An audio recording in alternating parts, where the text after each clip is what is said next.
Hi, and welcome to another edition of Kiss List Confessions. I'm Melanie Johnson, and I'm here today with romance author Susannah Nix. Hi. Hi, Susannah. Thanks for joining me today. So this is a fun thing that I started because, we like to talk about how we write kissing books. Mhm. So I thought it would be fun to talk to the authors of kissing books about kissing. So the first thing I would like to do before we get into that is maybe have you tell us a little bit about yourself and about your work. Sure. Okay. Let's see. I have been publishing romance novels for about, what year is it now? 4 years, I think. And I think I've published 10 books so far. And they kind of range from sort of closed door books on the sweeter side to much steamier books. They're all kind of rom-com-y though. So, different heat levels, but still pretty swoony and romantic and funny. Right. And you feature a lot of STEM heroines, correct? Yes. I have a whole series of STEM heroines, 6 books that all have STEM heroines.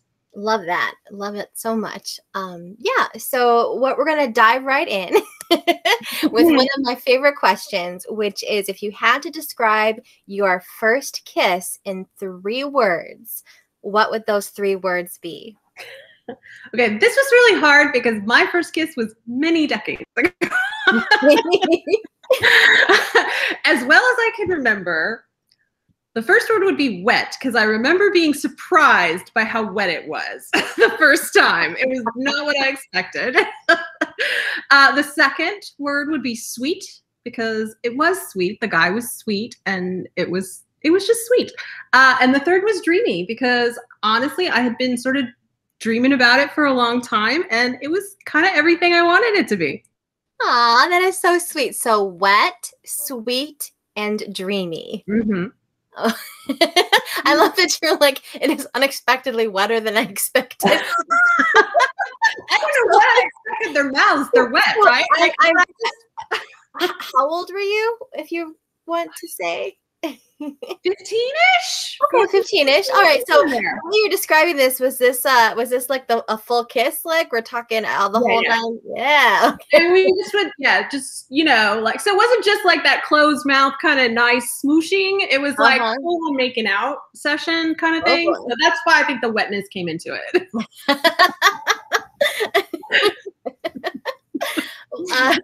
You dove right in. We took our time, let's say. We lingered over it for a while. Aw, I know. You forget like before that first kiss, like you think about it or dream about it, imagine what it might be like. Yeah. And yeah. All right. So speaking of dreaming of kisses, 3 celebrities that you would like to kiss. All right. So this one's a little weird because some of these guys are married. It's dream world. These are fictional kisses. Like you're cast in a movie together. So you have to do it. Right. All right. So the first one's a little younger than me. I'm a huge Marvel fan, so I'm going to pick Chris Evans. I think he would be the best of all the Marvel guys. I think he would be the best kisser. So whenever Chris Evans comes up, I have to ask, beard or no beard? Beard. Okay. Definitely beard. The longer hair when it's a little bit swept to the side, not too long, but just a little bit fuller. You have a very specific Chris Evans. I'm very specific about my Chris Evans tastes. Okay, so Chris Evans. Who else? Colin Firth. Oh, all right. Yeah, the original Mr. Darcy. I mean, not the original. My original Mr. Darcy. Yes, I understand. Mr. Darcy. I think in many people's minds, he is. Yes, yeah, it's a generational thing, I think, but he's mine. So definitely him. And number 3. David Tennant. Oh my goodness. Doctor Who. Yeah. Yes. So. Ooh. Yeah. This is some great choices. I think they would lead to some very interesting, different kisses. Yes. Yeah. And I'm a big fan of the Scottish accent, which I don't know if that would affect kissing, but I want to find out. I mean, it might affect you as you're being kissed by someone who's talking in that accent. Yes. So this leads me into, you're thinking about like how they might be different kissers. This leads into the next question, which is 3 fictional characters who you think would make great kissers. Yes. This one is an easier question for me to answer because before I started writing romance books, I wrote fan fiction. So I spent a lot of time writing about fictional characters kissing the same way I write about fictional characters kissing now. So my number 1 is going to be Captain America, Chris Evans, Steve Rogers. So as that specific person, he's yes. Captain America. Yeah. What about him would make a great kisser? He is sweet. He's sincere.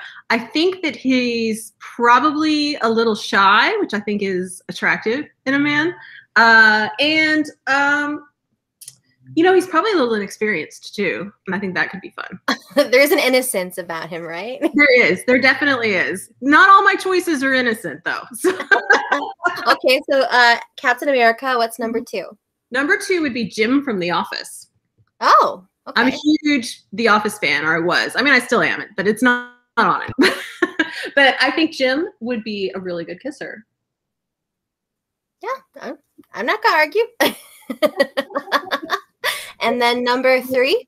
So number 3, you have to be okay with dirt for this one, but Aragorn from The Lord of the Rings. Oh, yeah. Okay, so this is like a whole thing.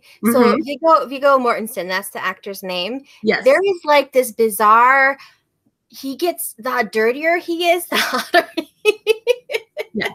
And I don't think I would want to kiss Viggo Mortensen because he's kind of weird, frankly. He's not really very much like Aragorn, but like Aragorn, the dirty hair and the I know exactly what you're talking about. Yeah, I don't know what it is. Like when he's in that persona. Yeah, even as when he's Aragorn cleaned up, it's not the same. No, it's not as good. Like at the end when he's getting, right, he's all nice and clean. I'm like, no. Go back out in the wilderness, rub some dirt on it. He's really intense too. I like that. I think his intensity would be driven. And yes, you feel like yes. There's something. It is a very interesting phenomenon that like I want to like study the whole like the Aragorn effect. Like certain people who just get exponentially hotter, like the dirtier and messier they are. Yeah. Okay, so we're gonna leave who we think would be fictional characters that would make great kissers, and then now move to actual kisses, on screen or on the page kisses that are your favorites. All right. All of these I chose because these are all kisses that literally when I saw them the first time, I had to call a friend of mine and tell her about it and tell her to watch. So like the same friend for each of these kisses. Yeah, it was my friend that like we always watched TV shows together, and she was really into like that sort of will they won't they stuff. And so like I would watch a show, and then once they got together, I would have to call her. So you have like a kissing hotline friend. Exactly. It's like there's good kissing. You need to start the show now. All right. So what's the first one? All right. So the first one is Veronica Mars. And it's Logan and Veronica's first kiss. That scene is chef's kiss. It is perfect. Yeah, that's like that whole relationship. Yeah, I came to Veronica Mars late. Like I watched it after the fact. So I wasn't like a full-blown adult and, and it was fun to watch, but definitely lots of dynamite. Yeah, and that first kiss hits all the right tropes, like him saving her and them her being sort of surprised, and it's just every beat is perfect. I know. I cannot tell you how many times I talk about these kisses with people, and then I want to go back and watch them again. So now I'm like, I need to go watch that one again. All right, number 2. Number 2 is Jim and Pam's first kiss from The Office, which led you to be like, oh, would be a good kisser. It's a good kiss. He's doing a lot of the work and he's good at it. I think that's kind of nice when you're reading a romance novel that the other person is doing the work, and you get to just kind of enjoy it. Yeah. All right, Jim and Pam from The Office, and then number 3. Number 3 also a first kiss. These are all first kisses because, you know, it's that slow burn. I love the slow burn. So like the resolution. I didn't even think about that. That's a good point that you're talking about first kisses here. Yeah. Okay. Those are always my favorites. So, and that's from The West Wing, Josh and Donna's first kiss on The West Wing, which happens quite late in the series. I have not watched The West Wing, so yeah. So it was kind of a very slow burn. Took a long time to get there. 7 seasons before they kissed. Like it was a long time we were waiting for it. So, but did it pay off then? It definitely paid off. Like they got their happily ever after, but also the way the kiss was shot, it was like the music was really good. It was like this really fun Dizzy Gillespie song that was kind of like a surprising choice, but then also the camera kind of did that circle pan around. Oh, so then you feel like you're in their head with them, all swoony. Ah. Yeah, it was the way it was shot was great. I love that. I do like when you get some of that kind of fun camera stuff that you don't even think about when you're watching it because you're so in the moment. Yeah. Okay, so we've got this.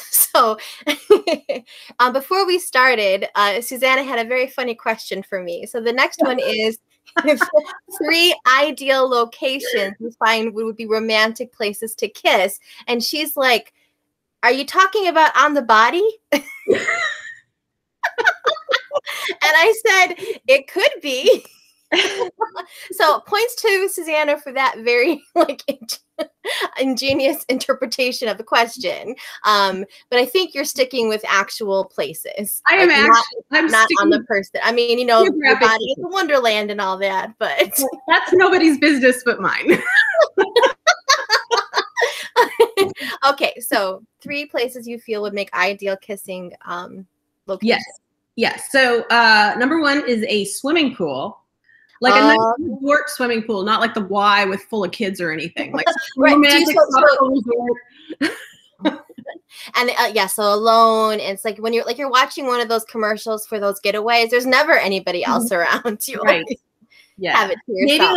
Maybe like maybe one with a swim up bar, so you're enjoying a drink and whatever. But you know, yeah, not too many people around because I'm not super into the PDA. But yeah, I don't know, something about swimming pools and kissing. I like it. Yeah. I used to have a water fantasy as well. Something about it. I don't know. Yeah. Okay, number 2. So this one is a little unusual, and it's a gym. But my caveat is we have a home gym, so not a public gym, like a home gym, a private home gym. But there's something about working out and kissing. I'm a fan. This sounds, we won't get personal, but it does sound like someone might have some personal experience here. Maybe. I mean, I have also written a scene in one of my books that involves lifting and kissing. It may or may not have been. Your endorphins are pumping, your energy's up, like. You're in some interesting positions, a lot of equipment around.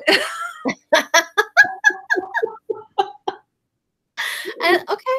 I mean, you would definitely get your heart rate up, I suppose. So there you go. A little sweaty too, like a little bit of sweat. It's that dirty thing again. Now I'm picturing Aragorn in the gym. That's a weird thing. So out of place. Won't work.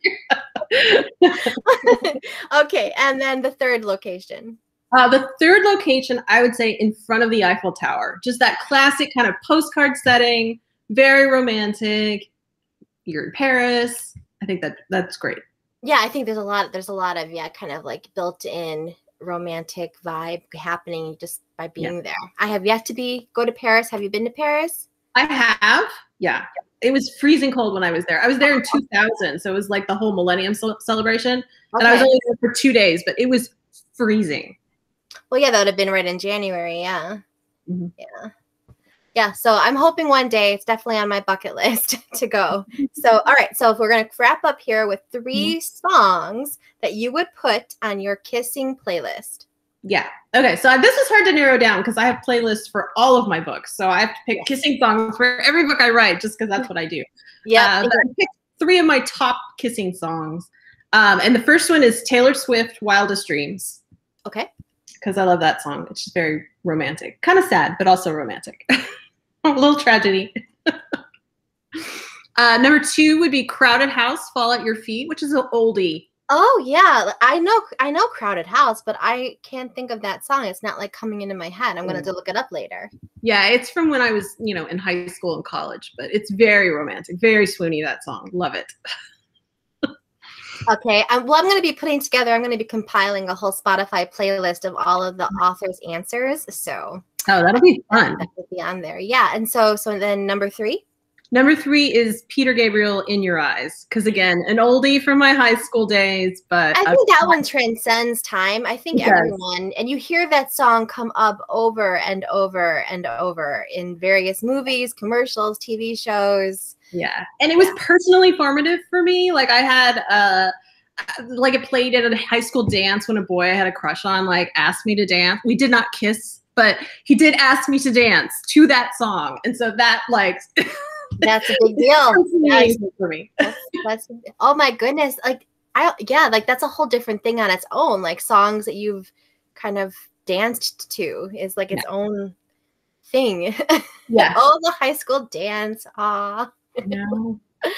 Oh my goodness. All right. So before we let you go, can you tell us like a little bit about your latest release? Yes. So the last book I released is the last book in my STEM heroine series.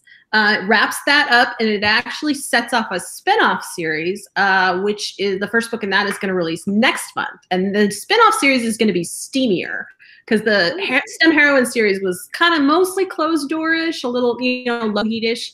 But the new series that's spinning off from it is going to be pretty steamy, and I'm very excited about it. That's fun. And when is the first one in that new series come out? July 20th. Oh, so it'll be out soon. All right. Yeah, that's fantastic. All right. Well, this has been Susannah Nix, and I'm Melanie Johnson, and this is Kiss List Confessions.